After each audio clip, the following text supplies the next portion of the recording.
అసెంబ్లీలో CM Revanth Reddy BRS MLA Sabitha ఇంద్రారెడ్డిపై చేసిన వ్యాఖ్యలను మాజీ ఎమ్మెల్యే నడిపెల్లి దివాకర్ రావు తీవ్రంగా ఖండించారు.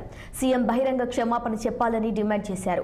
బీఆర్ఎస్ నేతలు సీఎం దిష్టిబొమ్మను దహనం చేసి జిల్లా కేంద్రంలోని ఓవర్ బ్రిడ్జ్ వద్ద రాస్తారోకో చేపట్టారు. తమిళనాడులో జయలలితను అవమానించిన ప్రభుత్వానికి ఎలాంటి గతి పట్టిందో మీకు అలాంటి గతే పడుతుందన్నారు. కాంగ్రెస్ పార్టీ నుండి విధానాలు నచ్చక బీఆర్ఎస్ లోకి ఒక ఎమ్మెల్యే వచ్చి చేరటంతోనే భయంతో ఎమ్మెల్యేలకు దావత్ ఇచ్చారని ఎద్దేవా చేశారు.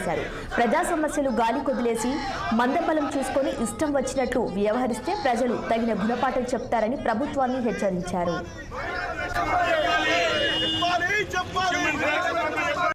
ముఖ్యమంత్రి వెంటనే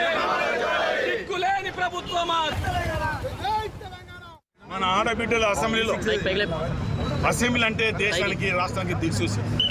అలాంటి అసెంబ్లీలో కేటీఆర్ గారు బడ్జెట్ సందర్భంలో మాట్లాడుతున్న సందర్భంలో ముఖ్యమంత్రి గారు ఇచ్చేసి కేటీఆర్ మాట్లాడుతున్న భాష ఇలా తెలంగాణ ఘటన పుట్టిన బిడ్డలందరికీ ఒక మంచి సమాచారం ఇచ్చేసి మాట్లాడుతుంటే దాన్ని తట్టుకోలేక ముఖ్యమంత్రి గారు మాట్లాడుతూ మీ వెనుక ఉన్న మా వెనుకున్న అక్కల్ని మీరు నమ్మకండి. ఆ అక్కల్ని నమ్మితే